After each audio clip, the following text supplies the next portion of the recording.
हरे कृष्णा। सभी का बहुत बहुत स्वागत है। आज हम चौथा अध्याय देखने जा रहे हैं। कल के अध्याय में हमने क्या देखा था? कर्मयोग देखा था, है ना।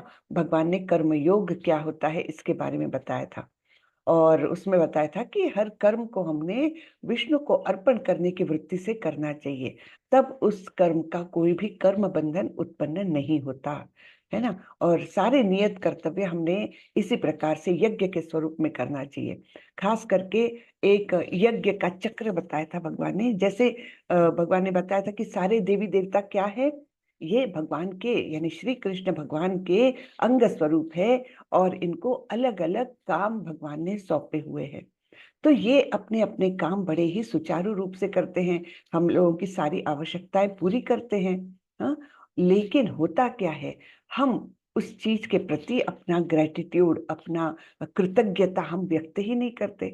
हमको सब मिलता है, अन्न पानी भोजन ये वो सब कुछ मिलता है, अच्छा वातावरण मिलता है, और हम उसका केवल भोग करते हैं, है ना। उसको हमको करना क्या चाहिए? हमने उसको एक कृतज्ञता का भाव व्यक्त करने के लिए देवी देवताओं को वो समर्पण करके उसके बाद हमने भोग करना चाहिए। लेकिन ये स्टेप हम भूल जाते हैं, और इसी के कारण सारे देवी देवता थोड़े रुष्ट होकर के फिर ये सब जो होता है ना, अतिवृष्टि या सूखा या बाढ़ और ये सब जो तकलीफें होती है प्रकृति द्वारा दी जाती है, ये इसलिए होती है, ऐसे हमारे शास्त्र कहते हैं। तो हमने करना क्या है? हमको जो भी ये मिलता है, अब सारे देवी देवताओं को तो अर्पण करना बड़ा मुश्किल है, बहुत सारे देवी देवता हैं। तो हमने करना क्या चाहिए? आसान तरीका, हमने श्री कृष्ण को अर्पण करना चाहिए, श्री विष्णु को अर्पण करना चाहिए। क्योंकि कृष्ण अगर संतुष्ट हो गए तो सारे ही देवी देवता अपने आप संतुष्ट हो जाते हैं। तो इस प्रकार हमने हर चीज का करना चाहिए। अन्न का कैसे बताया है?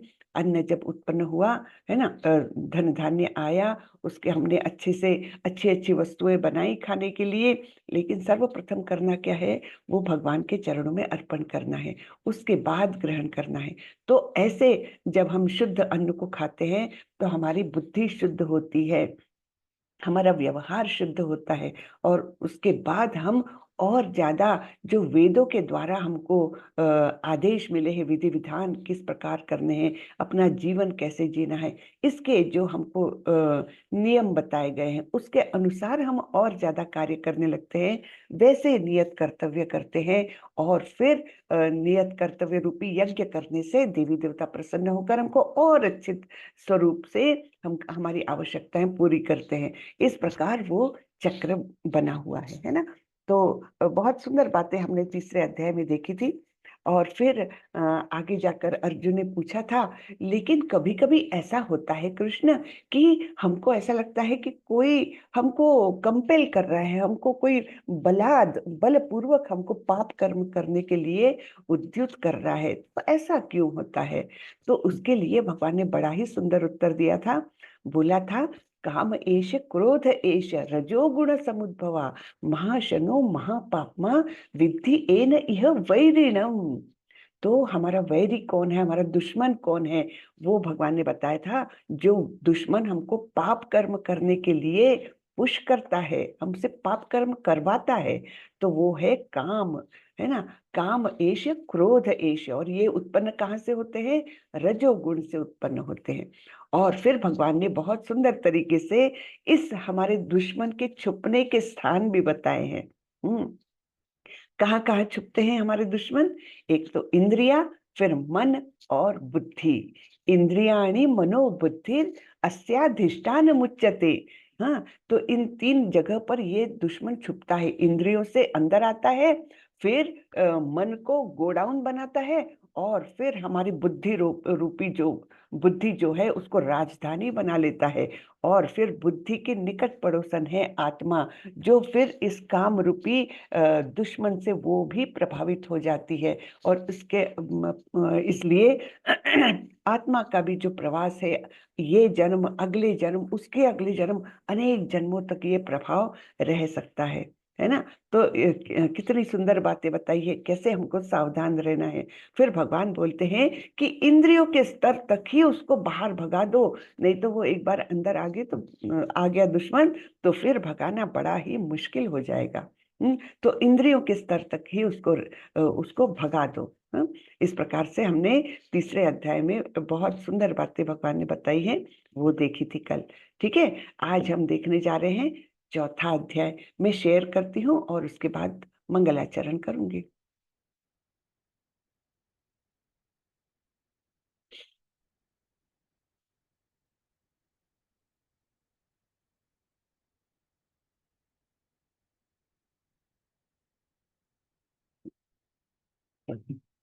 ओम नमो भगवते वासुदेवाय। ओम नमो भगवते वासुदेवाय। ओम नमो भगवते वासुदेवाय। ओम अज्ञानतिमिरान्धस्य ज्ञानाञ्जनशलाकया चक्षुरुन्मिलितं येन तस्मै श्रीगुरवे नमः। श्रीचैतन्यमनोभीष्टं स्थापितं येन भूतले स्वयं रूपः कदा मह्यं ददाति स्वपदान्तिकं।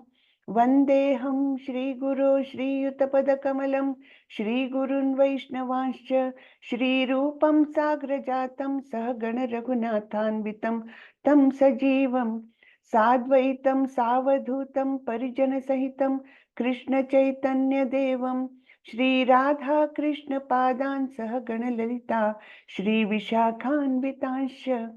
हे कृष्ण करुणा सिंधु दीनबंधु जगतपते गोपेश गोपिका कांत श्री राधा कांत नमोस्तुते। तप्त कांचन गौरांगी राधे वृंदावनेश्वरी वृषभानुसुते देवी प्रणमामि हरिप्रिये। नमो विष्णुपदाय कृष्णपृष्ठाय भूतले श्रीमते भक्ति वेदांत स्वामी इति नामिने। नमस्ते सारस्वते देवे गौरवाणी प्रचारिणे निर्विशेषाय शून्यवादी पाश्चात्य देशतारिणी। जय श्री कृष्ण चैतन्य प्रभो नित्यानंदा श्री अद्वैत गदाधर श्रीवासादि गौर भक्त वृंदा। हरे कृष्णा कृष्णा कृष्णा हरे हरे, हरे रामा राम रामा हरे हरे, हरे कृष्णा कृष्णा कृष्णा हरे हरे, हरे रामा राम राम हरे हरे। हरे कृष्णा सभी को। हरे कृष्णा माता जी प्रणाम। हरे कृष्णा हरे माता जी। कृष्ण हरे हरे कृष्णा कृष्ण हरे माता कृष्णा। हरे कृष्ण माता माता जी। जी, हरे दंडवत प्रणाम। दंडवत प्रणाम सभी को। कल हमने एक और बात देखी थी कि जप का महत्व है ना, वो भी बताया था कैसे चैतन्य महाप्रभु हमको ये महामंत्र देकर गए हैं। हरे कृष्ण कृष्ण कृष्ण हरे हरे, हरे राम राम राम हरे हरे। और ये भी देखा था कि कैसे शास्त्रों में इसका उल्लेख है कि यज्ञानाम जप यज्ञों से, स्वयं भगवान बोल रहे हैं मैं सभी यज्ञों में जप यज्ञ हूँ। कितना आसान तरीका देकर गए हैं हमको। नहीं तो पहले तो कितने बड़े बड़े प्रमाण में यज्ञ हुआ करते थे, है ना। तो आत्म उन्नति के लिए या आध्यात्मिक उन्नति के लिए हर युग का अलग अलग एक युग धर्म बताया गया था। जैसे सबसे पहले सत्य युग में क्या होता था, लोग तपस्या करते थे, हजारों वर्षों तक तपस्या करते थे, अकेले बैठकर, कहाँ पहाड़ों में जाकर, कहाँ जंगल में जाकर अकेले एकदम तपस्या करते थे, अनेक अनेक हजारों वर्षों तक। कैसे? क्योंकि उनकी आयु रहती थी 1 लाख वर्ष तक की। तब वो 40,000 50,000 वर्ष की तपस्या कर लेते थे और भगवान को प्रसन्न करते थे। ठीक है, तो ये हमारे लिए पॉसिबल है क्या? बिल्कुल नहीं है। फिर उसके बाद सत्ययुग के बाद आया त्रेता युग। त्रेता युग में ये लोग क्या करते थे? बड़े बड़े पैमाने पर यज्ञ करते थे। उस यज्ञों में ब्राह्मण इतने शुद्ध होते थे कि उनके मंत्रोच्चार द्वारा ही अगर वहां पर कोई पशु का बलि दिया जा रहा है तो उनके मंत्रोच्चार में इतनी ताकत रहती थी कि उस पशु को तुरंत ही मनुष्य जन्म प्राप्त होता था। अर्थात उस पशु पर हिंसा नहीं, बल्कि उसको प्रगति करने का रास्ता खोल दिया जाता था। तो बलि को उस समय के बलि को, यानी जो यज्ञों में बलिदान करते थे, उसको हमने हिंसा के तौर पर नहीं लेना चाहिए। वो क्या है कि उसकी प्रगति में एक प्रकार का पुश मिलता था ब्राह्मणों के मंत्रोच्चार के द्वारा।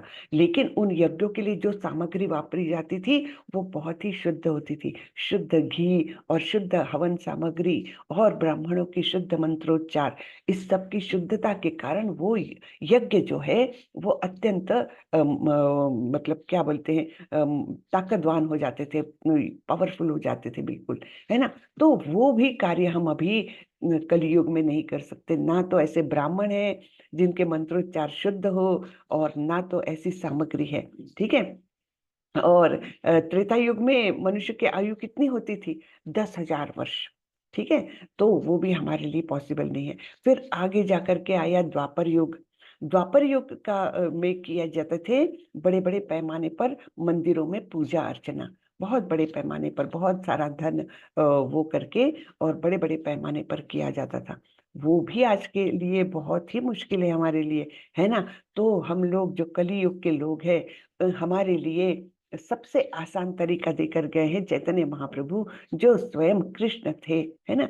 तो वो कौन सा तरीका देकर गए कि चलो कलयुगी मनुष्य बहुत कम जीता है, 100 साल मैक्सिमम, मैक्सिमम 100 साल की हमारी उम्र है। फिर हम मंद गति है, मंद मति है, और कलह युक्त ऐसे हमारा अंतःकरण होता है। कलह, यहाँ से वहां हम झगड़े ही देखते हैं, है ना। झगड़ा करने की वृत्ति होती है ना। तो ये ऐसे युग में मनुष्य शांति कहाँ से मिलेगी? नहीं मिल सकती। तो इसलिए ये मंत्र देकर गए जिससे हम भगवत प्राप्ति की ओर जा सके। और फिर उसके बाद ये, जब हम ये महामंत्र करते हैं तो ये मन शांति वगैरह जो बातें हैं ना, ये तो उसके बाय प्रोडक्ट करके निकल जाते हैं, अपने आप वो मिलता है। हाँ? इतनी ताकत है इस मंत्र में। तो इसलिए हमको ये मंत्र जरूर इसका जप करना चाहिए, जितना हो सके उतना करना चाहिए। और मतलब एक माला से शुरू करें। पहला जो सुमेरु मणि होता है, जिसको बोलते बड़ा वाला मणि होता है, उस पर हमको पंचतत्व महामंत्र बोलना होता है। और उसके बाद सारे 108 मणियों पर, हर मणि पर ये हरे कृष्ण महामंत्र पूरा संपूर्ण, हरे कृष्ण कृष्ण कृष्ण हरे हरे, हरे राम राम राम हरे हरे, ये पूरा 16 शब्दों वाला जो मंत्र है, ये संपूर्ण हर एक मणि पर बोलते हुए आगे बढ़ना है। और 108 बार बोलने के बाद फिर से पंचतत्व महामंत्र बोलना है। अगर दूसरा राउंड करने जा रहे हैं तब माला को उल्टा कर लेना है, यानी जो 108वां मणि था उसको पहला मणि करके और फिर से हम ये कर सकते हैं। तो अभी इस्कॉन का हमारे प्रभुपाद जी हम लोगों के लिए आदेश देकर गए हैं कि कम से कम 16 माला हमको सबको करनी है, कम से कम। ये आगे बढ़कर होता है, मैं ऐसा नहीं बोल रही आप लोग शुरू करें, बिल्कुल मत करिए, लेकिन एक माला से जरूर शुरू करिए। धीरे धीरे धीरे बढ़ाइए। और जैसे प्रभुपाद जी का आदेश है कम से कम 16 माला, उसके बाद कितनी भी करिए, लेकिन 16 माला कंपलसरी। ये जो थोड़े से इस मार्ग में थोड़े से आगे बढ़ गए हैं उनके लिए आदेश दिया हुआ है। ठीक है, तो मेरी आप सबसे हाथ जोड़कर रिक्वेस्ट है कि आप लोग सभी लोग एक माला का जप करना चालू कर दीजिए। आपके जीवन में बहुत अच्छा परिवर्तन आएगा, बहुत अच्छा। हाँ, इसकी मैं गारंटी देती हूँ, बिल्कुल। क्योंकि ये सभी लोग, हमारे जितने भी भक्त लोग करते हैं, सब लोग बोलते हैं कि इस महामंत्र ने उनके जीवन में बहुत सारा परिवर्तन लाया, उसके उनके अंदर की जो विचार करने की पद्धति थी उसको बदला। है ना, विचारों को बदला। और तो इस प्रकार विचारों का बदल होता है तो हमारा व्यक्तित्व बदल जाता है, तो फिर हम दूसरों से व्यवहार करते वो भी बदलता है, दूसरे हमसे व्यवहार करते वो भी बदलता है। ऐसे जीवन में बहुत अच्छे अच्छे कुछ बदलाव आते हैं इससे। तो मेरी सबसे बहुत नम्र विनती है कि आप सभी लोग एक माला का जप चालू करें। ठीक है, माला कौन सी भी लीजिए, उसमें कोई अंतर नहीं पड़ता, लेकिन माला लेंगे तो आपको काउंटिंग में इजी पड़ेगा। अगर माला नहीं है तो उंगलियों के ये जो पार्ट्स होते हैं उस पर करके आप लेफ्ट और राइट हाथ का उपयोग करके 108 कर सकते हैं। ठीक है, तो आप जरूर चालू करें। हरे कृष्ण। चलिए हम आगे बढ़ते हैं। तो ये है भगवत गीता यथारूप। हाँ, ये हमारे प्रभुपाद जी ने लिखी हुई भगवत गीता है। यथारूप क्यों बोला है? यथारूप यानी बिल्कुल जैसे कृष्ण ने अर्जुन को बताई और जैसे अर्जुन ने उसको समझी, वही भाव यहाँ पर पूरा आया है। और यही महत्व है परंपरा से ज्ञान प्राप्त करने का। गुरु शिष्य परंपरा द्वारा जब ज्ञान प्राप्त किया जाता है तब उसमें वही शुद्धता रहती है। अन्यथा क्या होता है, मन गढ़ंत तरीके से लोग भाष्य लिखते हैं। बहुत सारे भाष्य अवेलेबल है भगवत गीता पर, है ना, बहुत सारे 700-800 भाष्य भगवत गीता पर लिखे हुए हैं लोगों ने। लेकिन होता क्या है, जो भक्त नहीं रहता है ना, जिसने ये ज्ञान शुद्ध तरीके से परंपरागत नहीं प्राप्त किया होता है, उसके मन के अपने मन गढ़ंत विचार उसमें जाते हैं और फिर वो ज्ञान अशुद्ध होता है। हाँ, वो वैसा ही नहीं रहता जैसे कृष्ण ने बताया है। और हमको वैसा ही ज्ञान प्राप्त करने से ही फायदा होता है, उसी से हमारा जीवन सफल होगा, जैसा कि कृष्ण ने अर्जुन को बताया और अर्जुन ने उसको समझा। ठीक है, तो इसलिए ये प्रभुपाद जी का जो भगवत गीता यथारूप है, ये बहुत ही महत्वपूर्ण है भगवत गीता का ज्ञान पाने के लिए। तो चलिए हम आगे बढ़ते हैं। पहला श्लोक आता है, शुरुआत में भगवान इस भगवत गीता का इतिहास बताते हैं। तो हमको लगता है कि अच्छा, भगवान ने कुरुक्षेत्र के युद्ध मैदान में अर्जुन को ये गीता बताई, वहीं से स्टार्ट हुआ। नहीं, भगवान बोलते हैं ये तो मैंने बहुत बहुत वर्षों पहले, सबसे पहले सूर्य देव विवस्वान को ये ज्ञान दिया था। हाँ, तो हम देखते हैं क्या बोल रहे भगवान। श्री भगवान उवाच इमं विवस्वते योगं प्रोक्तवान अहमव्ययम् विवस्वान् मनवे प्राह मनुरीश्वाकवे ब्रवीत। भगवान ने कहा, मैंने इस अमर योग विद्या का उपदेश सूर्यदेव विवस्वान को दिया और विवस्वान ने मनुष्यों के पिता मनु को उपदेश दिया और मनु ने इसका उपदेश इक्ष्वाकु को दिया। तो इस प्रकार से ये देखिए, एक के बाद एक अपने शिष्य को देते जाते हैं, फिर वो शिष्य गुरु बनता है, वो अपने शिष्य को देते जाता है। तो सबसे पहले दिया सूर्यदेव विवस्वान। अब जब सूर्य देव है ना, तो वहां पर प्रजा भी होगी उनकी, यानी सूर्य पर भी जीव है। ये यहाँ से हमको बिल्कुल क्लियर हो जाता है। जब वहां के देव है तो उनकी प्रजा भी होगी, राजा है तो प्रजा के बिना तो राजा नहीं होगा ना। तो इस प्रकार ये हम देखते हैं कि सूर्य देव विवस्वान को भगवान ने सबसे पहले ये उपदेश दिया, फिर उन्होंने मनुष्यों के पिता मनु को दिया उपदेश, है ना। और फिर मनु ने इक्ष्वाकु को दिया। इक्ष्वाकु राजा कौन थे? ये इसी वंश में आगे जाकर के प्रभु रामचंद्र जी का जन्म हुआ था। तो इस प्रकार ये परंपरा, ये देखिए यहाँ पर पिक्चर में भी बताया है, विवस्वान को दिया, मनु को दिया और फिर इक्ष्वाकु को ये ज्ञान मिला। आगे क्या हुआ, एवं परंपरा प्राप्तम इमं राजर्षयो विदुः सकाले नेह महता योगो नष्टः परंतप। इस प्रकार यह परम विज्ञान गुरु परंपरा द्वारा प्राप्त किया गया और राजर्षियों ने इसी विधि से इसे समझा, किंतु कालक्रम में यह परंपरा छिन्न हो गई, अतः यह विज्ञान यथा रूप में लुप्त हो गया लगता है। ठीक है, तो ये परंपरा द्वारा इस प्रकार से ये ज्ञान आता गया, लेकिन फिर आगे जाकर कुछ बहुत सारा समय जाने के बाद ये फिर परंपरा खंडित हो गई और फिर ये ज्ञान यथा रूप में जो ज्ञान था वो खंडित हो गया, फिर मनगढ़ंत ये थोड़ा उसमें आने लग गया। अब यहाँ पर बताया है राजर्षियों ने इसको ये किया, यानी कि राजर्षि कौन होते हैं? जो राजा तो है लेकिन ऋषि तुल्य राजा है, उनका व्यवहार ऋषियों के समान शुद्ध है ना। तो इस प्रकार से ये ज्ञान देते गए, लेकिन असुरों को ये ज्ञान नहीं दिया गया। क्यों? क्योंकि वो इसको समझेंगे ही नहीं, अपनाएंगे ही नहीं, क्योंकि वो ईश्वर का अस्तित्व ही नहीं मानते। इसलिए भगवान ने आगे जाकर 18वें अध्याय में भी बोला है कि जो भक्त मतलब भगवान से ईर्ष्या करते हैं, जो असुर प्रवृत्ति के होते हैं, जो नास्तिक होते हैं, उनको ये ज्ञान ना दिया जाए, क्योंकि उसका वो कुछ भी उसका खिचड़ी बना के मतलब एक प्रकार से उसको कलुषित करके और फिर उसको फैलाएंगे। तो ये अच्छा है कि ऐसे लोगों को ये ज्ञान न दिया जाए। ठीक है।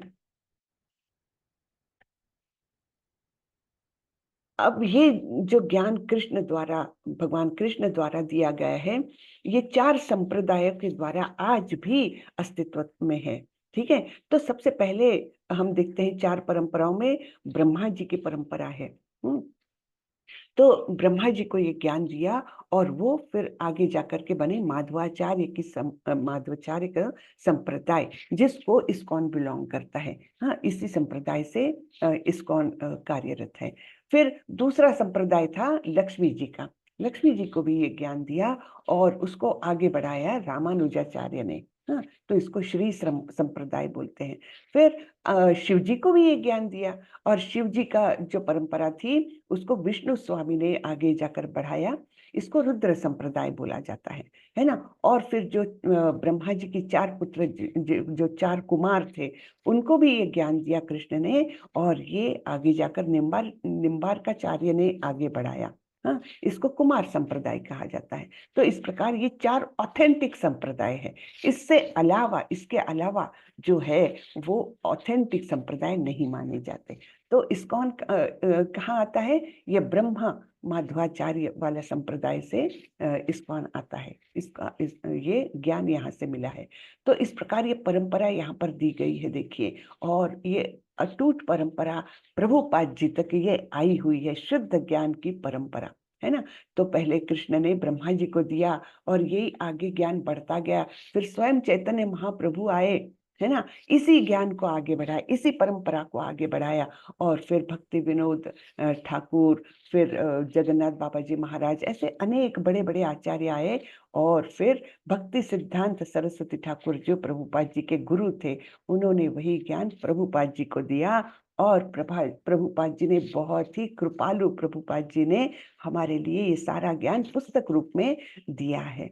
उसका अगर हम पठन करेंगे तो हमें पूर्ण शुद्ध ज्ञान ही मिलेगा, है ना। तो अब अर्जुन के मन में प्रश्न आया, आप कैसे विवस्वान राजा को, सूर्यदेव विवस्वान को ये ज्ञान दे सकते हैं? आप तो मेरे समकालीन हैं, है ना। आप तो मेरे ही साथ पैदा हुए हैं, करीबन समान आयु के हैं हम, तो कैसे आप दे सकते हैं? ठीक है।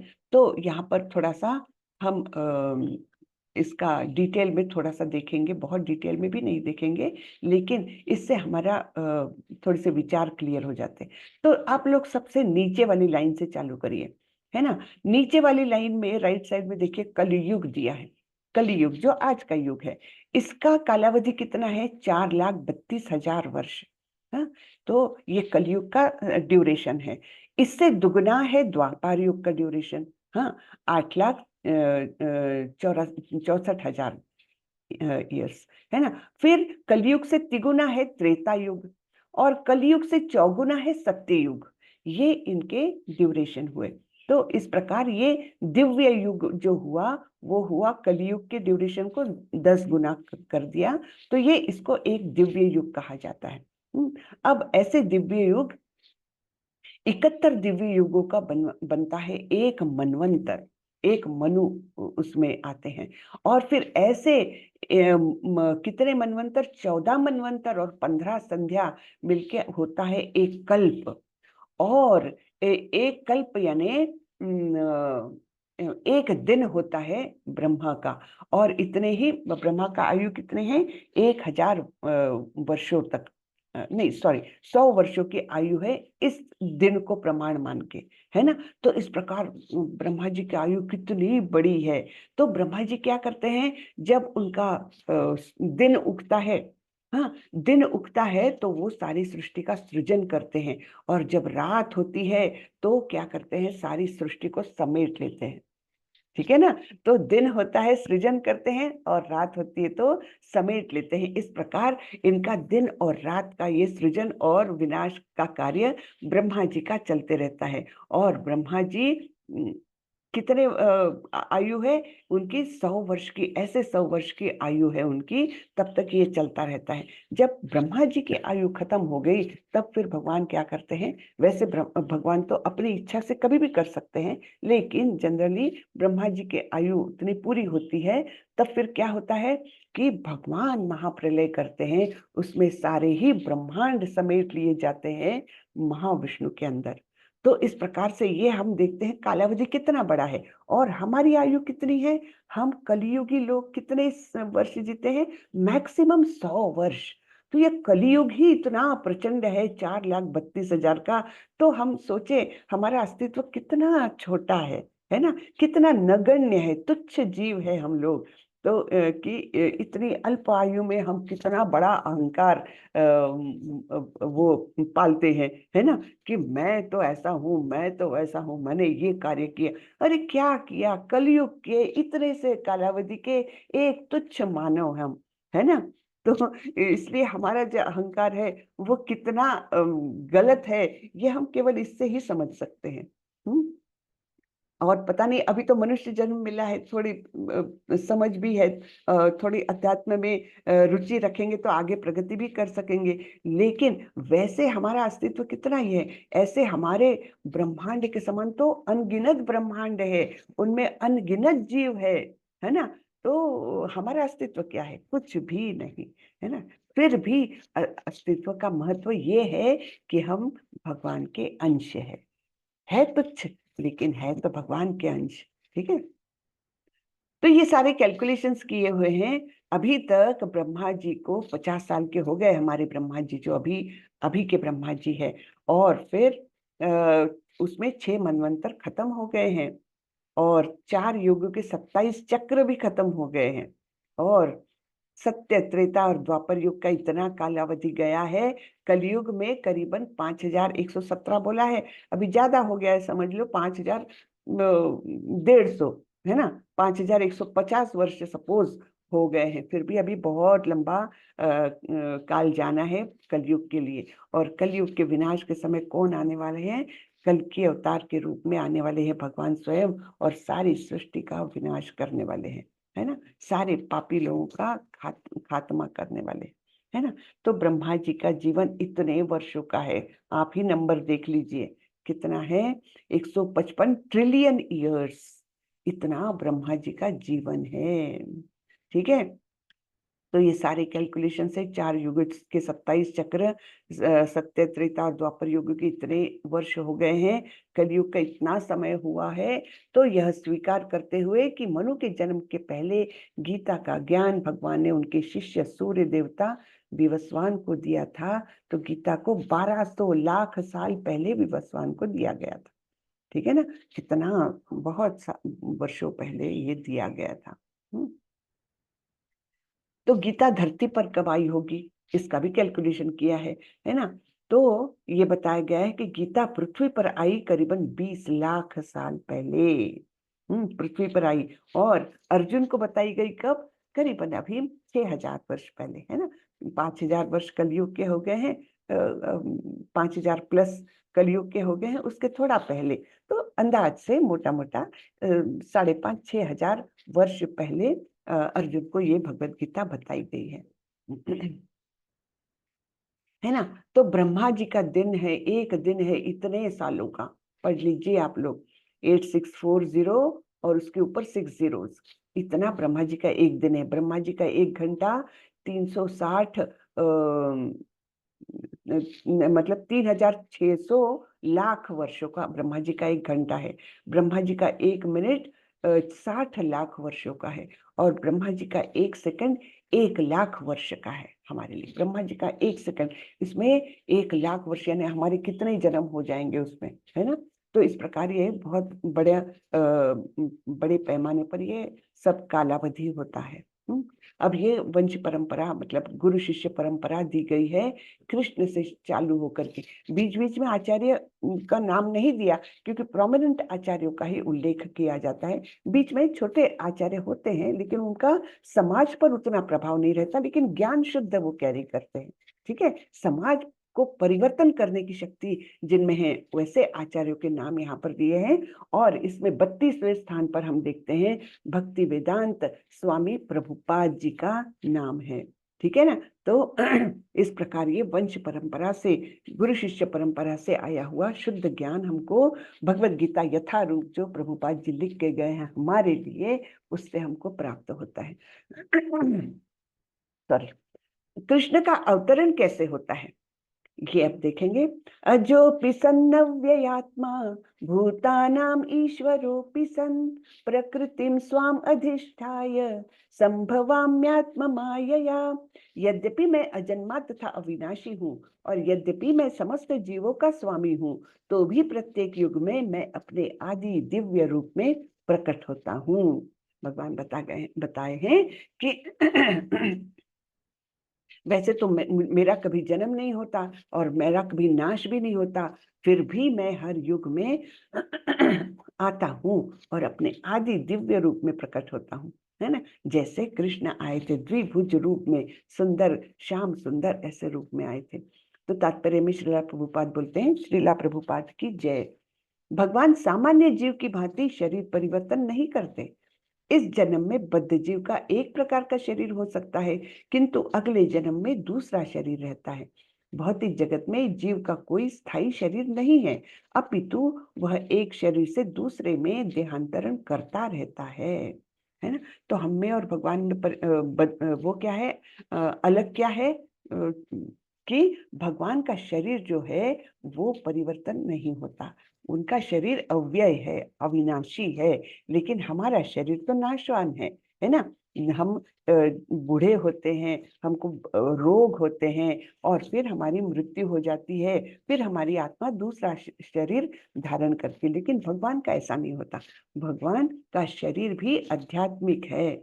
जैसे हमारी आत्मा आध्यात्मिक है, आत्मा अविनाशी है, लेकिन शरीर विनाश का, मतलब उसका विनाश हो सकता है। लेकिन भगवान का शरीर भी अविनाशी है और आत्मा तो है ही, तो दोनों ही उनका आध्यात्मिक स्वरूप का है। ठीक है। जब भी भगवान किंतु भगवान ऐसा नहीं करते। जब भी वे प्रकट होते हैं तो अपनी अंतरंगा शक्ति से वे अपने उसी आद्य शरीर में प्रकट होते हैं।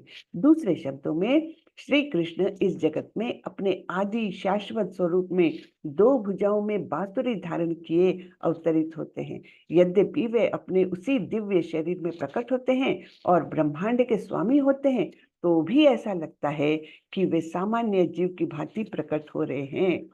तो जब कृष्ण आए थे, जब आते हैं कृष्ण, तो अपने आदि दिव्य स्वरूप में आते हैं। लेकिन जब, क्योंकि वे भौतिक जगत में आ रहे हैं, तो वो ऐसा बताते हैं, दिखाते हैं कि वे भी एक सामान्य मनुष्य है ना। लेकिन रहते नहीं वो सामान्य। जैसे कि हम देखते हैं श्री कृष्ण 125 वर्षों तक जीवित रहे, लेकिन अंत तक वो उसी उतने ही युवा दिखते रहे, उतने ही सुंदर दिखते रहे। और हम तो कैसे 50 के बाद ये सब माइनस माइनस होते जाता है ना। बाल माइनस हो जाते हैं, दांत माइनस हो जाते हैं, चेहरे पर झुर्रियां आती है। लेकिन भगवान का वैसा नहीं होता, तो वो उनका सुंदर सा स्वरूप वो वैसा ही रहता है। यद्यपि वे बाल काल से लेकर कुमारावस्था से लेकर यौवनावस्था तक अपने शरीर को चेंज करते हुए दिखाते हैं, लेकिन यौवनावस्था के बाद वो वही स्टेबल रहते हैं, है ना। तो यद्यपि उनका शरीर भौतिक शरीर की भांति क्षीण नहीं होता, फिर भी ऐसा प्रतीत होता है कि भगवान कृष्ण बालपन से कुमारावस्था तथा कुमारावस्था में से तरुणावस्था प्राप्त करते हैं। किंतु आश्चर्य तो यह है कि वे कभी युवावस्था से आगे नहीं बढ़ते। ठीक है ना। अब कृष्ण का अवतरण कब होता है?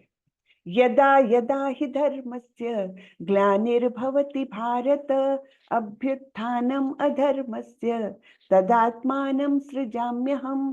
हे भरतवंशी, जब भी और जहां भी धर्म का पतन होता है और अधर्म की प्रधानता होने लगती है, तब तब मैं अवतार लेता हूँ।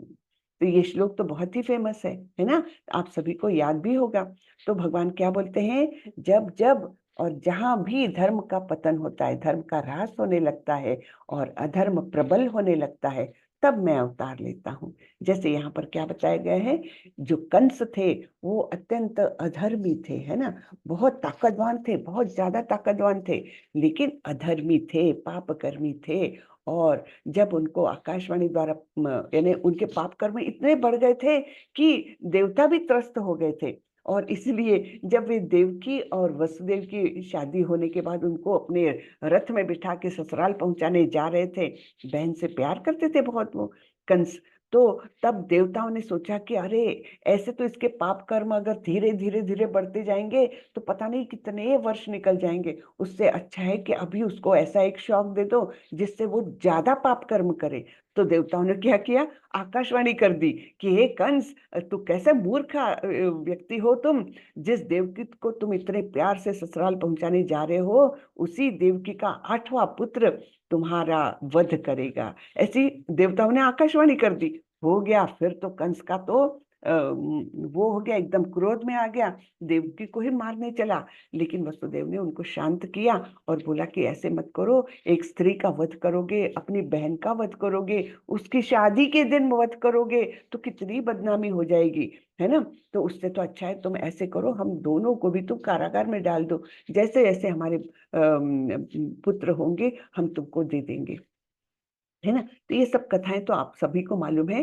सिर्फ मेरा कहने का ये मतलब है कि ये सब प्रोसेस को एक्सपेडाइट करने के लिए, फास्ट करने के लिए देवताओं ने इस प्रकार से आकाशवाणी कर दी थी। और फिर कंस और ज्यादा क्रूरता से अपने पाप और बढ़ाने लग गया। इस प्रकार अधर्म और प्रधान होने लग गया और भगवान कृष्ण जल्दी से आ गए। ठीक है? कृष्ण का अवतरण क्यों होता है? परित्राणाय साधूनां विनाशाय च दुष्कृतां धर्म संस्थापनार्थाय संभवामि युगे युगे। भक्तों का उद्धार करने, दुष्टों का विनाश करने तथा धर्म की फिर से स्थापना करने के लिए मैं हर युग में प्रकट होता हूँ। तो भगवान बोल रहे 3 कार्य करने के लिए मैं आता हूँ, भक्तों का उद्धार करने, दुष्टों का विनाश करने और धर्म की फिर से स्थापना करने के लिए। इसमें सबसे इंपॉर्टेंट कौन सा काम है भगवान का मालूम है? ये भक्तों का उद्धार करने। हाँ, नहीं तो वो तो किसी को भी भेज देंगे, वो दुष्ट को जाकर मार के आओ, है ना? या ऐसे वातावरण निर्माण करो कि धर्म का अनुपालन करने लग जाए लोग, है ना? ये करने के लिए उनके पास है पार्षद उनके, लेकिन वे बहुत ज्यादा भक्तवत्सल है, भक्तों से बड़ा प्यार करते हैं भगवान। और इसलिए भक्तों का उद्धार करना ये मेन पर्पस है उनके हर अवतार के पीछे। भक्तों का उद्धार करने के लिए वे हर युग में आते हैं। भगवान के ऐसे अनेक अनुचर हैं जो असुरों का संहार करने में सक्षम है, किंतु भगवान तो अपने उन निष्काम भक्तों को तुष्ट करने के लिए विशेष रूप से अवतार लेते हैं जो असुरों द्वारा निरंतर तंग किए जाते हैं। असुर भक्त को तंग करता है, भले ही वह उसका सगा संबंधी ही क्यों न हो। जैसे कि अभी देवकी उनकी बहन थी, फिर भी उसको तंग कर रहे कंस, है ना? और यद्यपि प्रहलाद महाराज हिरण्यकशिपु के पुत्र थे, किंतु तो भी वे अपने पिता द्वारा उत्पीड़ित थे। इसी प्रकार कृष्ण की माता देवकी यद्यपि कंस की बहन थी, क्यों किंतु उन्हें तथा उनके पति वसुदेव को इसलिए दंडित किया गया क्योंकि उनसे कृष्ण को जन्म लेना था। अतः भगवान कृष्ण मुख्यतः देवकी के उद्धार करने के लिए प्रकट हुए थे, कंस को मारने के लिए नहीं। किंतु ये दोनों कार्य एक साथ संपन्न हो गए। अतः यह कहा जाता है कि भगवान भक्त का उद्धार करने तथा दुष्ट असुरों का संहार करने के लिए विभिन्न अवतार लेते हैं। ठीक है ना? आगे बढ़ते हैं। कृष्ण को जानने का क्या लाभ है? हाँ, हम जानेंगे भगवान क्या है, कैसे है, लेकिन उससे हमको क्या लाभ है?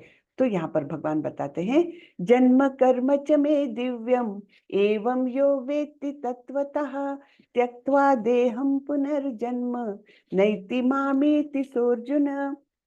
हे अर्जुन, जो मेरे आविर्भाव तथा कर्मों की दिव्य प्रकृति को जानता है, वह इस शरीर को छोड़ने पर इस भौतिक संसार में पुनः जन्म नहीं लेता, अपितु मेरे सनातन धाम को प्राप्त होता है।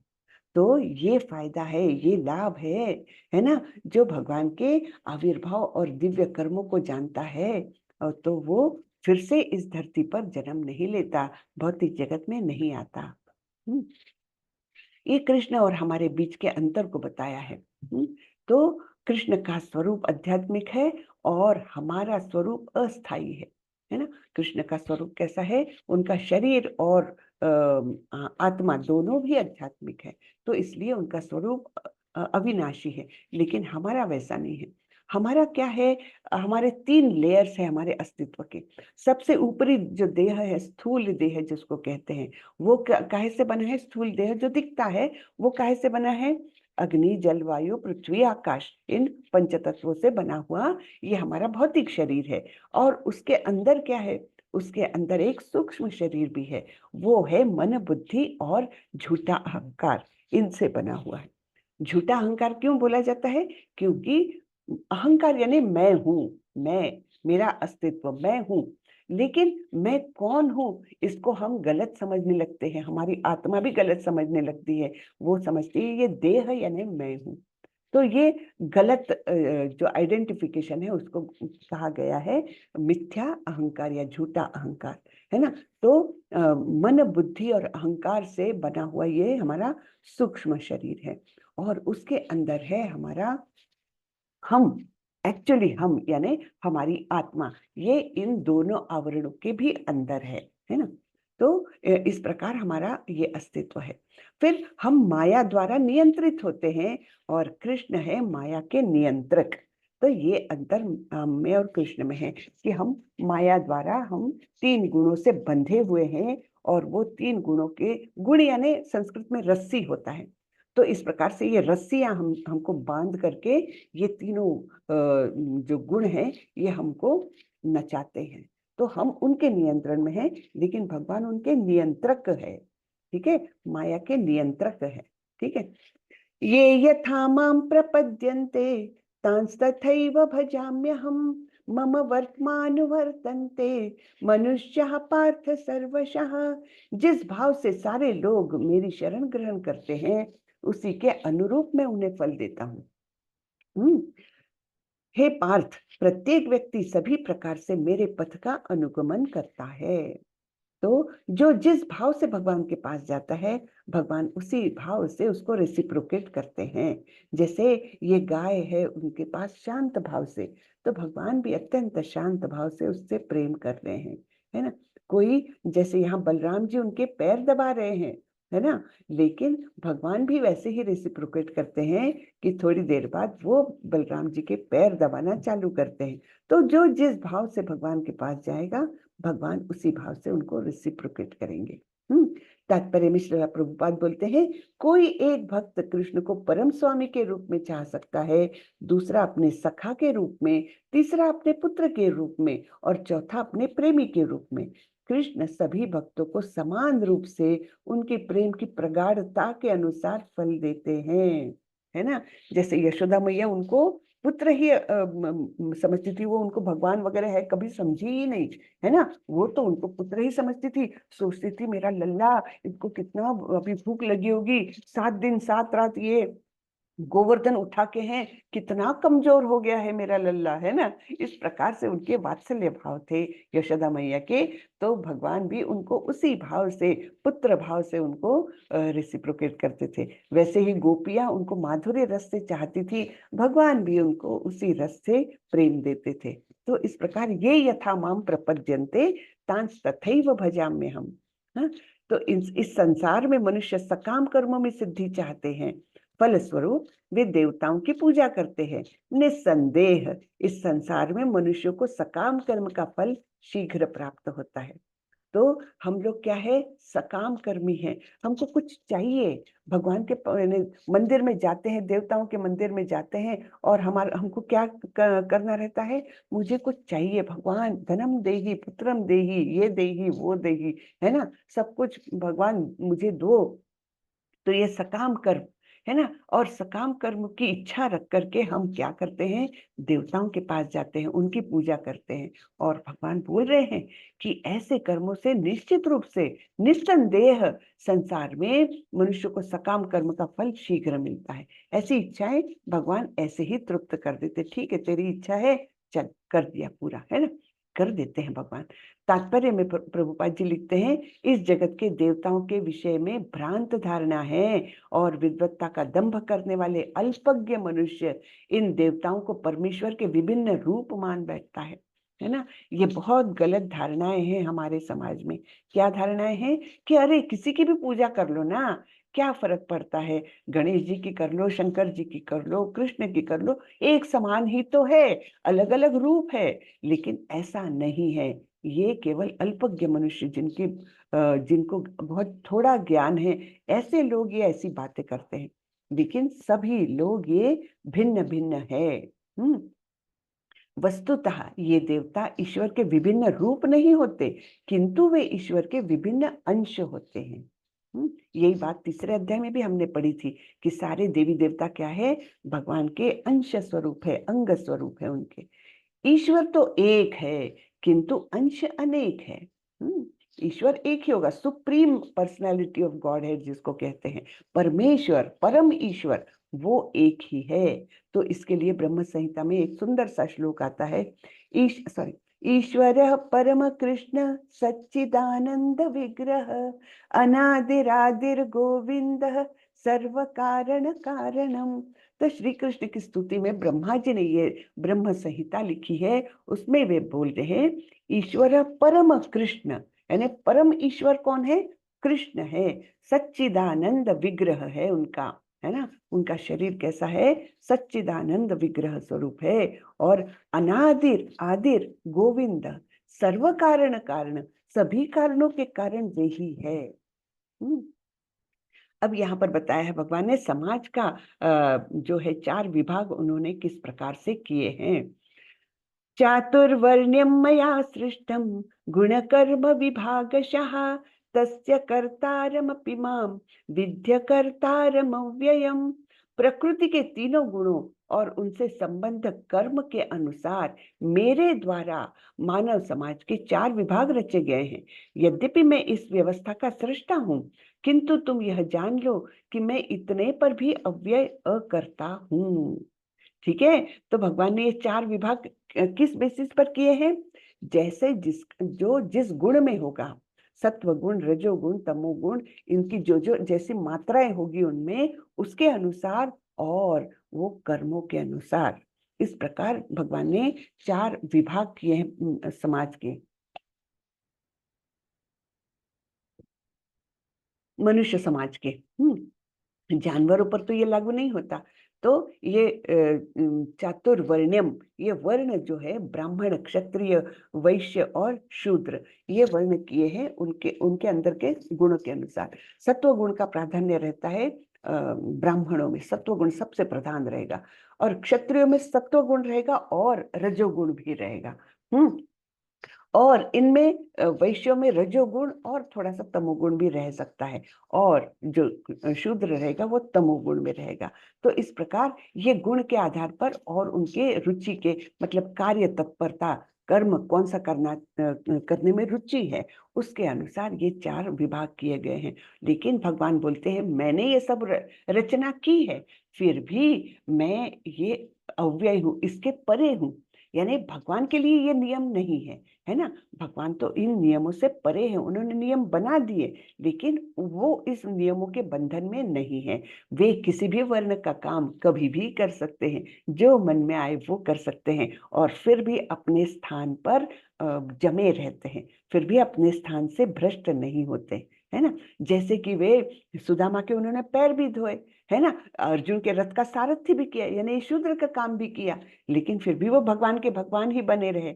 वे उन्होंने युद्ध भी किए क्षत्रिय बन करके, और फिर भी वे अपने स्थान से भ्रष्ट नहीं हुए, है ना। और ज्ञान तो वो दे ही रहे हैं भगवत गीता का, तो ज्ञानार्जन भी उन्होंने बहुत सारा किया, ज्ञान रूप में भी वो प्रकट हुए, तो फिर भी वे अपने स्थान पर ही रहे, तो किसी भी वर्ण से वो अटैच नहीं हुए, अव्यय अकर्ता, है ना। इस प्रकार से वे अलग, उनका अस्तित्व बना रहा, है ना, बना ही रहता है।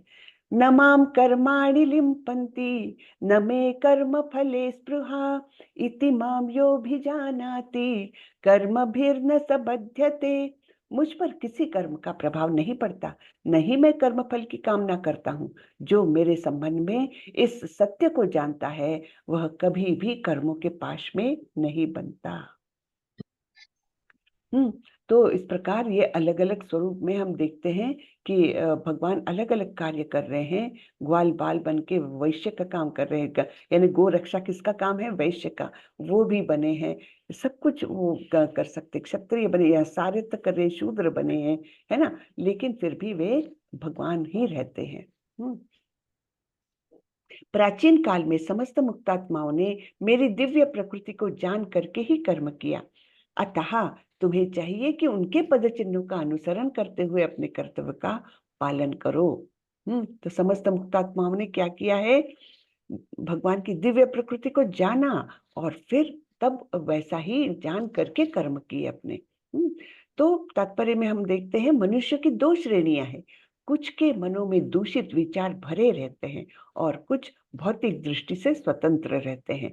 कृष्ण भावनामृत इन दोनों श्रेणियों के व्यक्तियों के लिए समान रूप से लाभप्रद है, ठीक है ना। तो ये कृष्ण भावनामृत ऐसा नहीं कि केवल सत्व गुण वाला ही इसको अपनाए, नहीं, इसमें रजोगुणी तमोगुणी भी व्यक्ति अगर कृष्ण भावनामृत में आ जाए तब भी वो धीरे धीरे प्रगति करके सत्व गुण तक स्थित हो सकता है। तो ये दोनों प्रकार के व्यक्तियों के लिए लाभप्रद है।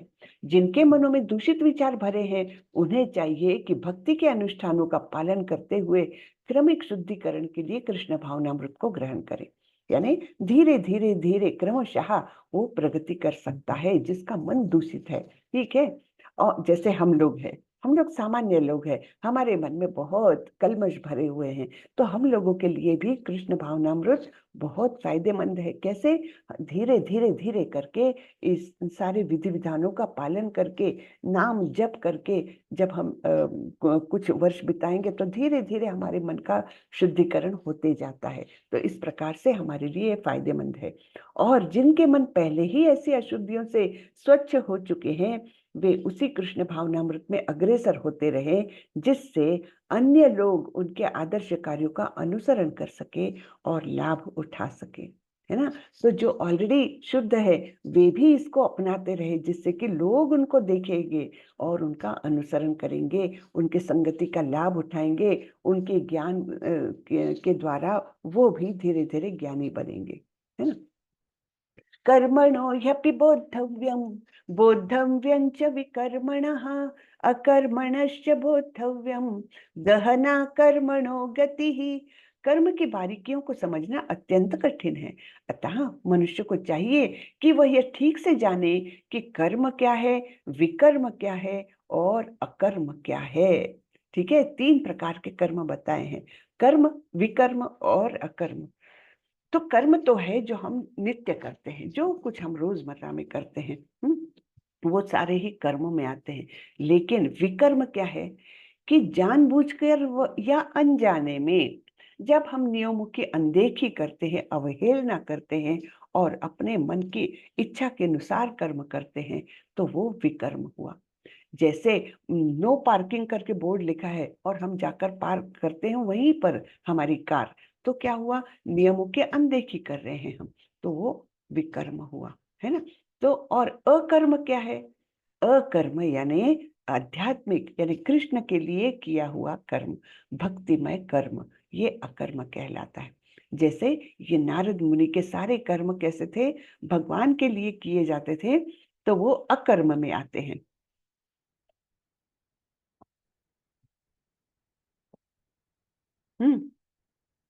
अपने कर्म फलों की सारी आसक्ति का त्याग कर सदैव संतुष्ट तथा स्वतंत्र रहकर वह सभी प्रकार के कार्यों में व्यस्त रहकर भी कोई सकाम कर्म नहीं करता। तो ऐसा जो जैसे यहाँ पर ये भक्त बताया है, तो ये मदद कर रहे हैं लेबरर्स को, लेकिन उसमें कोई आसक्ति है क्या उनको? नहीं। तो वो अनासक्त रह करके, स्वतंत्र रह करके अपने आप को कार्यों में व्यवस्थित रखता है, व्यस्त रखता है, लेकिन फिर भी उससे कुछ प्राप्ति की इच्छा नहीं है, इसलिए वो सकाम कर्म नहीं करता। जो व्यक्ति कृष्ण भावनामृत में पूर्णतया लीन रहता है, उसे अपने आध्यात्मिक कर्मों के योगदान के कारण अवश्य ही भगवत धाम की प्राप्ति होती है, क्योंकि उसमें हवन आध्यात्मिक होता है और हवि भी आध्यात्मिक होती है। तो यहाँ प्रभुपाद जी का उदाहरण दिया गया है ना, ये आध्यात्मिक कार्य कर रहे हैं, है ना, पूरे पूरे तरीके से कृष्ण भावनामृत में लीन है वो, तो आध्यात्मिक कार्य कर रहे हैं। तो उनका यानी एक यज्ञ स्वरूप में अगर उसको समझा जाए तो हवन भी आध्यात्मिक है, यानी जो क्रियाएं हैं वो भी आध्यात्मिक है, और उसका परिणाम भी आध्यात्मिक है। सभी कुछ आध्यात्मिक है वहां पर, सामग्री भी आध्यात्मिक, कार्य भी आध्यात्मिक और परिणाम भी आध्यात्मिक, है ना। इनमें से कुछ विशुद्ध ब्रह्मचारी श्रवणादि क्रियाओं तथा इंद्रियों को मन की नियंत्रण रूपी अग्नि में स्वाहा कर देते हैं, तो दूसरे लोग जो नियमित गृहस्थ है, इंद्रिय विषयों को इंद्रियों की अग्नि में ही स्वाहा कर देते हैं। तो ये लोग जो ब्रह्मचारी लोग होते हैं, वो क्या करते हैं कि कीर्तन गायन और कृष्ण की लीलाओं का स्मरण, ये सब करके श्रवणादि क्रियाओं से क्या करते हैं, इंद्रियों को मन की नियंत्रण रूपी अग्नि, यानी मन द्वारा अपनी सारे इंद्रियों को नियंत्रण में रखते हैं। और जबकि ये जो गृहस्थ होते हैं, इनको तो इंद्रिय तृप्ति के साधन उपलब्ध है, तो ये क्या करते हैं, अपनी इंद्रिय विषयों को इंद्रियों की अग्नि में स्वाहा करते हैं, यानी अपनी इंद्रियों को इंद्रिय विषयों से खींच कर रखते हैं उनके तरफ, मतलब आसक्ति के बिना वो अपना जीवन बिताते हैं। कठोर व्रत अंगीकार करके कुछ लोग अपनी संपत्ति का त्याग करके, कुछ कठिन तपस्या द्वारा, कुछ अष्टांग योग पद्धति के द्वारा अथवा दिव्य ज्ञान में उन्नति करने के लिए वेदों के अध्ययन द्वारा प्रबुद्ध बनते हैं। तो इस प्रकार से ये अलग अलग तरीके बताए हैं जिससे कि ज्ञान अर्जन, भगवान का ज्ञान, दिव्य ज्ञान में उन्नति करते हैं, और इस प्रकार वे प्रबुद्ध बनते हैं, बुद्धिमान बन जाते हैं।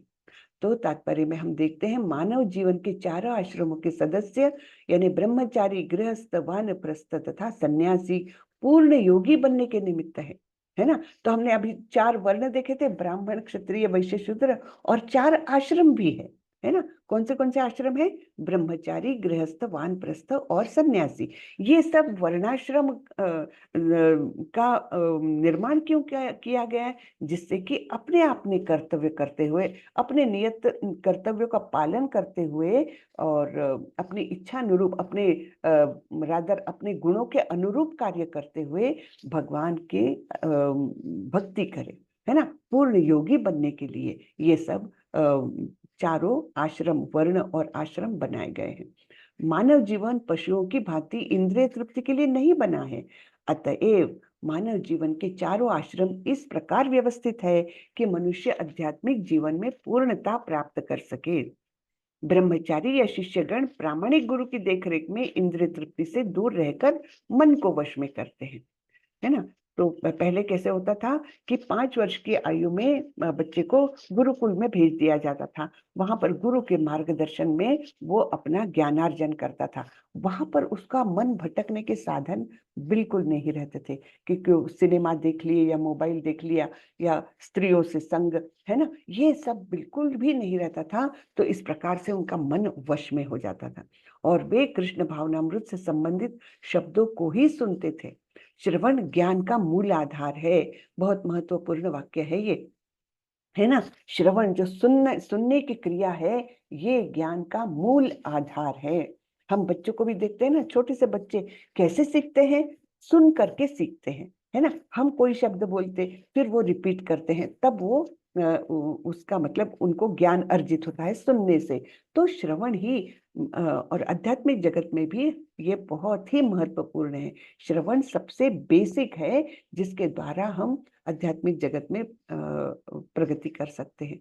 तो श्रवण ज्ञान का मूल आधार है। अतः शुद्ध ब्रह्मचारी सदैव भगवान के यश के कीर्तन तथा श्रवण में ही लगा रहता है। हमेशा कीर्तन या श्रवण करते रहते हैं। हे कुरुश्रेष्ठ, जब यज्ञ के बिना मनुष्य इस लोक में या इस जीवन में ही सुखपूर्वक नहीं रह सकता, तो फिर अगले जन्म में कैसे रहेगा? तो ये यज्ञ का महत्व है। यज्ञ यानी विष्णु के लिए या कृष्ण के लिए समर्पण की वृत्ति से किया हुआ कार्य। जब हम ये ना करके इस जीवन में ही नहीं सुखी रह सकते, तो अगले जीवन में कैसे रह सकेंगे, है ना? हे परंतप, द्रव्य यज्ञ से ज्ञान यज्ञ श्रेष्ठ है। हे पार्थ, अंततो गत्वा सारे कर्म यज्ञों का अवसान दिव्य ज्ञान में होता है। तो ये ज्ञान कब प्राप्त होता है कि जो भी हम कर्म करें उसको यज्ञ के स्वरूप में करते हैं, तो धीरे धीरे धीरे ज्ञान में उसका परिवर्तन होते जाता है। और ज्ञान प्राप्त करने की सबसे अच्छी विधि कौन सी है? तद्विद्धि प्रणिपातेन परिप्रश्नेन सेवया उपदेक्षन्ति ते ज्ञानम ज्ञानिनस्तत्वदर्शिनः। तो ज्ञान प्राप्ति के लिए क्या करना है? भगवान बोल रहे हैं, तुम गुरु के पास जाकर सत्य को जानने का प्रयास करो, उनसे विनीत होकर जिज्ञासा करो और उनकी सेवा करो। स्वरूप सिद्ध व्यक्ति तुम्हें ज्ञान प्रदान कर सकते हैं, क्योंकि उन्होंने सत्य का दर्शन किया है। तो ज्ञान प्राप्ति के लिए क्या क्या करना है? विनीत होना बहुत ज्यादा इम्पोर्टेंट है। हम ये नहीं कर सकते कि हमारे आध्यात्मिक गुरु के पास जाए और उनसे ऐसे ही एक मतलब गलत तरीके से उनसे व्यवहार करें। नहीं, तब आपको ज्ञान प्राप्त नहीं हो सकता। विनीत होना ये बहुत आवश्यक है शिष्य के लिए। और जिज्ञासा करना, प्रश्न पूछना, विनीत भाव से प्रश्न पूछना। ऐसा नहीं कि सामने वाले को मतलब गुरु को कुछ आपको कैच करना है कि अरे देखा, मेरे गुरु को भी नहीं मालूम जो मुझे मालूम है। इस भाव से कभी भी गुरु से जिज्ञासा नहीं करनी चाहिए और उनकी सेवा करना चाहिए, है ना? तब ऐसे स्वरूप सिद्ध व्यक्ति, स्वरूप सिद्ध यानी जिन्होंने जो भगवान को प्रसन्न कर चुके हैं, भगवत धाम एक्चुअली वो जा चुके हैं लेकिन भौतिक रूप से यहाँ पर है, तो ऐसे स्वरूप सिद्ध व्यक्ति तुम्हें ज्ञान प्रदान कर सकते हैं, क्योंकि उन्होंने सत्य का दर्शन किया है। यदि तुम्हें समस्त पापियों में भी सर्वाधिक पापी समझा जाए, तो भी तुम दिव्य ज्ञान रूपी नाव में स्थित होकर दुख सागर को पार करने में समर्थ होंगे। तो पापी से पापी व्यक्ति भी अगर इस मार्ग को अपनाता है, तो ज्ञान रूपी यानी भगवत ज्ञान है। ये ऑर्डिनरी ज्ञान नहीं है, भौतिक ज्ञान नहीं है, ये भगवत ज्ञान है, भगवान का ज्ञान है। इस ज्ञान रूपी नाव में अगर कोई पापी से पापी व्यक्ति भी बैठ जाए, तब भी वो भव सागर को, दुख सागर को पार कर सकता है।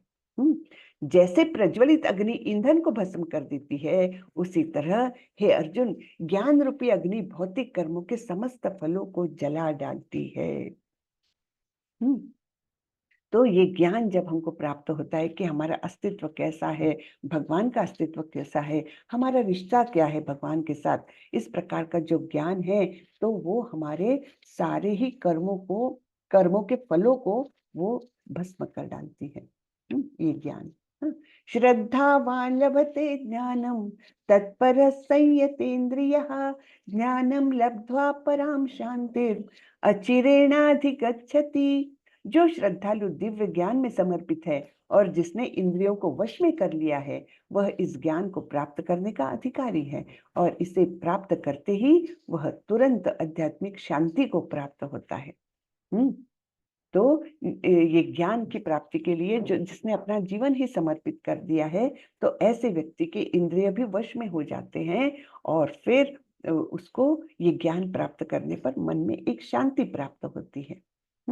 योग संन्यस्त कर्माणम ज्ञान सच्छिन्न संशयम आत्मवंतम न कर्माणि निबंधन्ति धनंजय। जो व्यक्ति अपने कर्म फलों का परित्याग करते हुए भक्ति करता है और जिसके संशय दिव्य ज्ञान द्वारा विनष्ट हो चुके होते हैं, वही वास्तव में आत्मपरायण है।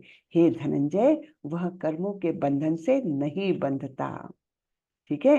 तो कौन कर्मों के बंधन से नहीं बनता? जिसका मन में कोई संशय नहीं है, दिव्य ज्ञान उसको प्राप्त हो चुका है और वो आत्मपरायण हो चुका है ना।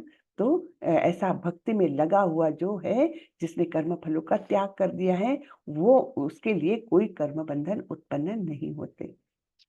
जो मनुष्य भगवत गीता की शिक्षा का उसी रूप में पालन करता है जिस रूप में भगवान श्री कृष्ण ने दी थी, तो वह दिव्य ज्ञान की कृपा से समस्त संशयों से मुक्त हो जाता है। पूर्णतः कृष्ण भावना भावित होने के कारण उसे श्री भगवान के अंश रूप में अपने स्वरूप का ज्ञान पहले ही हो जाता है। यानी वो जानता है कि भगवान क्या है और मैं उनके अंश रूप में एक स्फुल्लिंग हूँ। तो वैसे तो तेज मुझ में भी है, लेकिन बहुत छोटा सा है। लेकिन महत्वपूर्ण ये है कि मैं भगवान का अंश हूँ और भगवत धाम जाके मैं उनकी सेवा कर सकता हूँ। ये ज्ञान है ना। अतएव निस्संदेह वह कर्म बंधन से मुक्त है। अतएव, तो इस प्रकार भगवान ने सब ज्ञान दिया और अर्जुन को बोल रहे हैं, अतएव तुम्हारे हृदय में अज्ञान के कारण जो संशय उठे हैं, बहुत सारे संशय उठे थे अर्जुन के मन में, मुझे तो पाप लगेगा, मुझे क्या सुख मिलेगा, है ना, ये मैंने करना चाहिए या नहीं करना चाहिए। तो भगवान बोल रहे हैं, तुम्हारे मन में जो संशय उठे हैं उन्हें ज्ञान रूपी शस्त्र से काट डालो। यानी तुम अपने स्वरूप का और भगवान के स्वरूप का ज्ञान प्राप्त करो और इस ज्ञान रूपी शस्त्र से इन संशयों को छिन्न भिन्न कर दो। हे भारत, तुम योग से समन्वित होकर खड़े हो और युद्ध करो। ठीक है ना। तो योग यानी हमने डेफिनेशन इसकी देखी थी, कोई भी प्रक्रिया जो हमको भगवान से जोड़ती है वो योग कहलाती है। तो योग से समन्वित हो यानी भगवान से जुड़ जाओ और इस प्रकार खड़े होकर अपने नियत कर्तव्य को करो, युद्ध करो, है ना। तो ये प्रभुपाद जी के कुछ शब्द हम देखते हैं। इस अध्याय में जिस योग पद्धति का उपदेश हुआ है वह सनातन योग कहलाता है। इस योग में दो तरह के यज्ञ कर्म किए जाते हैं, एक तो द्रव्य यज्ञ और दूसरा आत्मज्ञान यज्ञ, जो विशुद्ध आध्यात्मिक कर्म है। यदि आत्म साक्षात्कार के लिए द्रव्य यज्ञ नहीं किया जाता तो ऐसा यज्ञ भौतिक बन जाता है। यानी केवल धन खर्च करने से वो आध्यात्मिक क्रिया में बदल नहीं जाता। द्रव्य यज्ञ कब आध्यात्मिक बनता है? जब वो आत्म साक्षात्कार के लिए किया हुआ है, ऐसा द्रव्य यज्ञ आध्यात्मिक है, अन्यथा वह भौतिक ही रहता है। किंतु जब कोई आध्यात्मिक उद्देश्य या भक्ति से ऐसा यज्ञ करता है तो वह पूर्ण यज्ञ होता है। आध्यात्मिक क्रियाएं भी दो प्रकार की है, आत्मबोध यानी अपने स्वरूप को समझना, तथा श्री भगवान विषयक सत्य। जो भगवत गीता के मार्ग का पालन करता है वह ज्ञान की इन दोनों श्रेणियों को समझ सकता है। तो भगवत गीता में हमको दोनों प्रकार का ज्ञान मिलता है, भगवान का भी ज्ञान मिलता है और हमारे स्वरूप का भी ज्ञान मिलता है।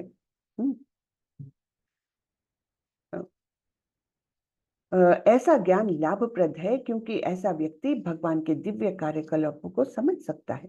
इस अध्याय के प्रारंभ में स्वयं भगवान ने अपने दिव्य कार्यकलापों का वर्णन किया है। कौन सा वर्णन किया है? कि मैंने पहले ये ज्ञान सूर्यदेव विवस्वान को दिया, है ना, और फिर विवस्वान ने नीचे मनु को, इक्ष्वाकु को दिया, है ना। ऐसे ये दिव्य कार्यकलाप हम सोच सकते हैं क्या कि हम जाकर के ऐसे कोई दिव्य पुरुष को कुछ ज्ञान दे दे? नहीं, हम तो देख ही नहीं सकेंगे, हम तो मिल ही नहीं सकेंगे। लेकिन भगवान का स्वरूप ऐसा है, वे ब्रह्मांड में कहीं भी विचरण कर सकते हैं, ब्रह्मांड के किसी भी कोने में जा सकते हैं, ब्रह्मांड के किसी भी जीव को वो अपने पास बुला सकते हैं या उसको ज्ञान दे सकते हैं, है ना। जो व्यक्ति गीता के उपदेशों को नहीं समझता वह श्रद्धा विहीन है, और जो भगवान द्वारा उपदेश देने पर भी भगवान के सच्चिदानंद स्वरूप को नहीं समझ पाता, तो यह समझना चाहिए कि वह निपट मूर्ख है। भगवान ने ज्ञान दिया है, फिर भी अगर हम उसको ना तो समझने का प्रयास कर रहे हैं, न समझने का मन रख रहे हैं, तो वो क्या है? निपट मूर्ख है। कृष्ण भावनामृत के सिद्धांतों को स्वीकार करके अज्ञान को क्रमशः दूर किया जा सकता है। तो इस प्रकार ये जो प्रोसेस है, कृष्ण भावनामृत की जो प्रोसेस है, कृष्ण के लिए भक्ति डेवलप करना, है ना। तो एकदम से तो भक्ति नहीं आती है, तो कुछ विधि विधानों का पालन करते हुए, रोज रोज वो करते हुए हमारे अंदर भगवान का प्रेम जागृत होता है। और भगवान प्रेम यानी ही भक्ति, है ना। तो ये क्रमशः हम इस अज्ञान को दूर कर सकते हैं। हरे कृष्णा हरे कृष्णा। तो इस प्रकार आज का ये अध्याय खत्म होता है। हरे कृष्णा माताजी अति सुंदर। हरे हरे कृष्णा। कृष्णा, हरे दंडवत कृष्णा, प्रणाम माता। हरे दंडवत कृष्ण। प्रणाम। हरे हरे कृष्णा, कृष्ण। धन्यवाद माता जी। हरे कृष्ण माता जी, सादर प्रणाम। सादर प्रणाम माता जी। हरे कृष्णा। किसी का कुछ प्रश्न हो हरे तो कृष्णा। हैंड रेस करे। कृष्ण माता जी, धन्यवाद प्रणाम। दंडवत प्रणाम प्रभु। हरे कृष्णा जी। माता जी, मेरा एक प्रश्न है। जी ये जो हमारे शरीर के जो दो संप्रदाय होती है, एक आसुरी संप्रदाय और एक दैविक संप्रदाय, तो ये सिर्फ हमारे मन पर निर्मित रहती है या बुद्धि पर भी प्रभाव करती है? बुद्धि पर भी प्रभाव करेगी प्रभु, है ना। बुद्धि पर भी प्रभाव करेगी। मन से शुरू होकर के ये इंद्रियों के माध्यम से ये सारे विचार हमारे गलत मार्ग के लिए जो विषय वस्तु है उनका प्रभाव मन पर होता है और फिर बुद्धि को भी प्रभावित करता है। ये सारे अवगुण, है ना, आसुरी प्रवृत्ति, ये बुद्धि को भी प्रभावित करती है। अभी अभी अभी आपने बताया कि जो इच्छाएं होती है उसको त्यागना पड़ता है, और बताया कि यज्ञ से ईश्वर को, अपने कृष्ण को जीतते हैं। तो क्या हमारी इच्छाओं को त्याग करना ही यज्ञ के समान है? नहीं नहीं, इच्छाओं का त्याग नहीं हो सकता प्रभु। इच्छाओं को हमने भगवान की ओर मोड़ना है सिर्फ। इच्छाओं को नष्ट नहीं किया जा सकता, लेकिन उनको मोड़ा जा सकता है भगवान की ओर। भगवान की जैसे हमारी इंद्रियों की तृप्ति के लिए हमने कार्य नहीं करना है, भगवान को संतुष्ट करने के लिए कार्य करना है। कार्य वही रहेगा, लेकिन उसकी चेतना अलग हो जाएगी। जैसे खाना हम बनाएंगे अपनी इंद्रिय तृप्ति के लिए बनाएं या भगवान की संतुष्टि के लिए बनाएं, तो कार्य तो वही है, लेकिन उसकी चेतना, उसके पीछे का मन जो है, चेतना जिसको हम खास करके बोलेंगे, वो अलग है। तो बस उसी का फर्क पड़ जाता है और उसी से हमारा जीवन का शुद्धिकरण होने लगता है। कार्य तो करीबन वही वही करते रहेंगे हम जो आज भी कर रहे हैं, लेकिन उसके पीछे उद्देश्य, चेतना वो अलग है। हाँ? और एक है कि जो तीन गुण होता है, रजोगुण, सतगुण, तमोगुण, जी तो क्या ये हमारे वर्णों से पर आधारित होता है या हमारे कर्मों पर आधारित रहता है? नहीं नहीं, गुणों के आधारित, गुणों के आधार पर वर्ण में जाते हैं। एक्चुअली वर्ण जो आजकल की संकल्पना है कि ब्राह्मण का बेटा ब्राह्मण बनता है, क्षत्रिय का बेटा क्षत्रिय बनता है, वैसा है ही नहीं। भगवान ने हर इंडिविजुअल के लिए यह नियम बनाया है कि वो जैसा गुण में है और जैसे कर्मों में है वो उस वर्ण में जाएगा। यानी ब्राह्मण का बेटा भी क्षुद्र हो सकता है अगर उसकी रुचि उसमें है ना। वो सेवा करना ही उसको आनंद दे रहा है, उसको ज्ञान अर्जन करने में रुचि नहीं है, तो वो ब्राह्मण नहीं कहलाएगा, वो शूद्र कहलाएगा, है ना। तो ये एक्चुअली संकल्पना है भगवान के विभाजन के अंदर, लेकिन हमने उसका सब स्वरूप उसको गलत कर दिया है ना। तो क्या इस प्रकार गुण और कर्मों पर आधारित उसका वर्ण है, ना कि वर्ण पर आधारित उसका गुण है। उल्टा है। जी, गुण तो स्वनिर्मित है, यानी जो लेकर ही हम पैदा होते हैं गुण। और क्या उसके हम्म, तामसिक गुणों का धारणा से रोकने के लिए हमें क्या करना चाहिए? यही बताया है ना, प्रभुपाद जी ने बताया है कि धीरे धीरे कोई भी स्तर का व्यक्ति हो, वो धीरे धीरे कृष्ण भावनामृत को अपना के, धीरे धीरे इन विधियों का पालन करके, जैसे जप करना ये एक विधि है, और श्रवण करना, अच्छे कुछ प्रवचन सुनो, भगवान की कथाएं सुनो, है ना। तो धीरे धीरे इन क्रियाओं के माध्यम से उसका तमोगुण धीरे धीरे धीरे कम होने लगेगा और वो रजोगुण और सत्वगुण की ओर जाएगा। तो सबके लिए कृष्ण भावनामृत ये बहुत फायदेमंद है, चाहे वो तमोगुण में क्यों ना हो। हम्म। तो जैसे चैतन्य महाप्रभु ने जगाई मदाई नाम के दो एकदम पापी, सबसे ज्यादा पापी ऐसे व्यक्तियों का भी उद्धार किया था। कैसे किया था? उनको केवल हरिनाम संकीर्तन में लगा करके, हाँ? उनको उपदेश दिया था। तो निम्न स्तर, एकदम सबसे ज्यादा पापी व्यक्तियों का भी उद्धार उन्होंने किया था।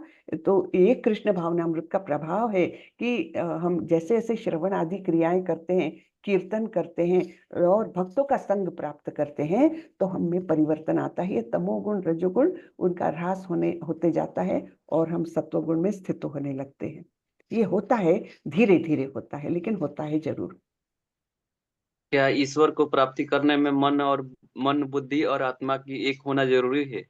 वो हो ही जाता है, वो हो ही जाता है। ईश्वर की प्राप्ति करने में जब आत्मा अपने स्वरूप को जानने लगेगी, तब मन और बुद्धि ये भौतिक चीजों से निकल करके आत्मा के साथ वो भी परमात्मा के प्राप्ति के लिए प्रयत्न करेंगे, है ना। वो अपने जी। आप ही होएगा। वो सब मतलब हम उसको भिन्न नहीं रख पाएंगे।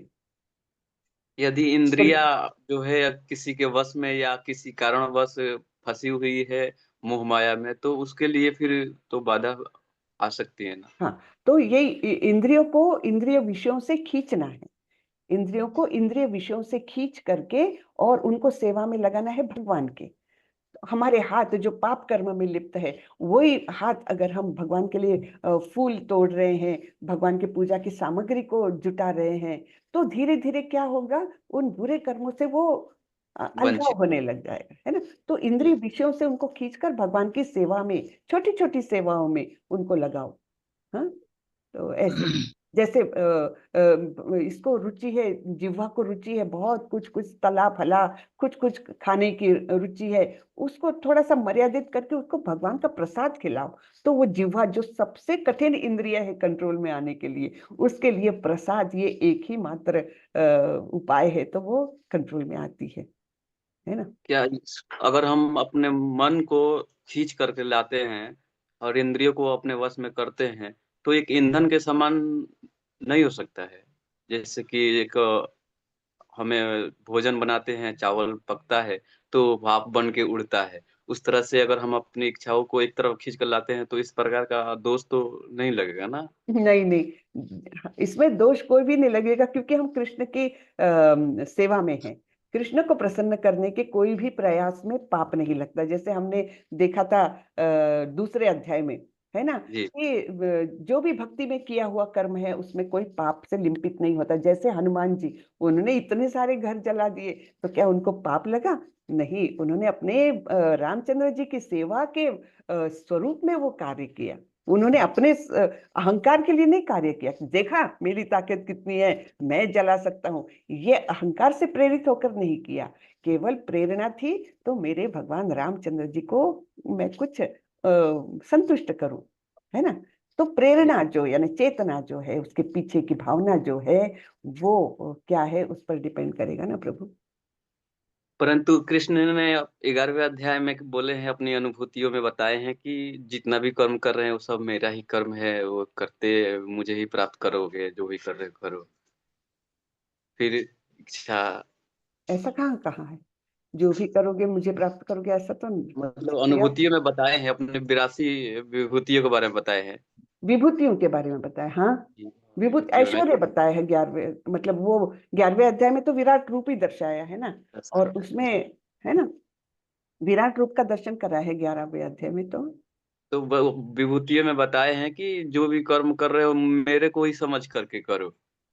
तो यदि हम कोई कर्म कर रहे हैं तो उनको कृष्ण को ही बता सकते हैं, उनको ही इंगित करके कर सकते हैं, या जो बताए हैं वो उसको करेंगे।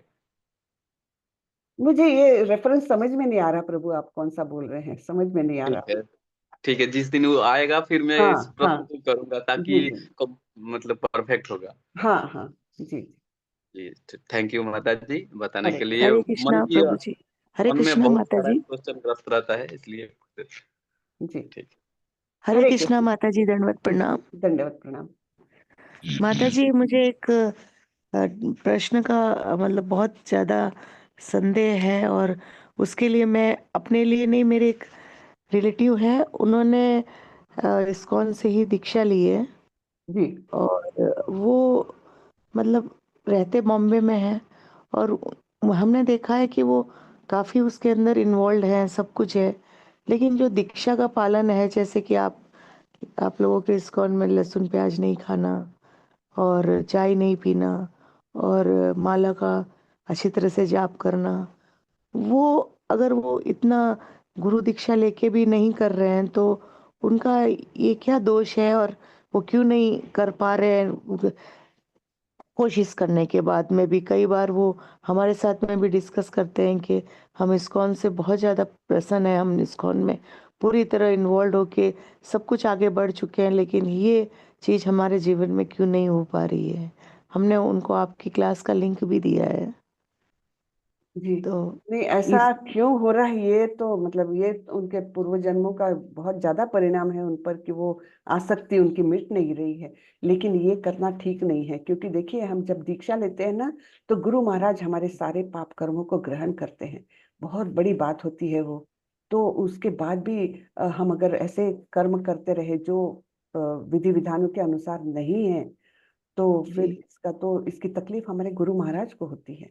तो इसलिए हमको कोई भी बुरे कर्म से तो बहुत ज्यादा बचना चाहिए, खास करके दीक्षा लेने के बाद, क्योंकि हमारा लाइफ हमने गुरु महाराज को सौंपा हुआ है। तो हमारे बुरे कर्म उनको प्रभावित करते हैं। तो ऐसा लेकिन तो वो होना नहीं अपने चाहिए। अपना शारीरिक जो उसको हेल्थ रीजन बोल के वो लहसुन प्याज वगैरह का भी आहार करना वो उचित समझते हैं, कहते हैं कि अगर ये औषध के हमारे रूप में ले रहे हैं, औषध के रूप में लहसुन को ले रहे हैं तो अलग बात है। औषध का रूप में लेना अलग बात है, लेकिन ऐसे टेस्ट के लिए अगर सेवन कर रहे हैं तो ये तो गलत बात है। एक तरह से पाप है। हाँ, ये तो ठीक नहीं तो है। उसका उपाय क्या है माता जी? कुछ आप उनके जैसे वो खुद चाहते हैं लेकिन नहीं हो पा रहा है, तो आप उनके लिए कुछ थोड़ा बताएंगे? वो इंद्रिय निग्रह ही एकमात्र ये है। इंद्रियों का निग्रह करना चाहिए। और ऐसे समय में अगर वो प्रसाद खाते हैं तो फिर इतनी लालसा तो होनी ही नहीं चाहिए। रोज केवल प्रसाद का सेवन करना है। हाँ, दीक्षा के बाद तो प्रसाद को जो नहीं है, यानी भगवान को जो भोग अर्पण नहीं किया हुआ, ऐसा कुछ भी नहीं खाना है। तो फिर अगर इस आवाज आदेश ब्रेक हो का रहा है। उल्लंघन हो रहा है ये तो ऐसा आवाज ब्रेक हो रहा है माता जी। मैंने बोला कि दीक्षा के बाद तो हरे कृष्ण। अ, अब आ रही है आवाज? हरे कृष्णा। नहीं माता जी, आवाज बहुत ब्रेक हो रहा है। हम्म, हरे कृष्णा। हरे कृष्णा। हरे हरे कृष्णा। कृष्णा। आया? हाँ जी माता जी, नेटवर्क आ तो रहा है। फुल। हाँ। जी आ रहा है तो माता जी, आ रहा दीक्षा के बाद तो है। हम लोगों को प्रसाद के अलावा कुछ भी ग्रहण करना नहीं। माता जी वीडियो ऑफ कर दीजिए तो अच्छा, हाँ। वीडियो ऑफ कर दीजिए। जी जी जी।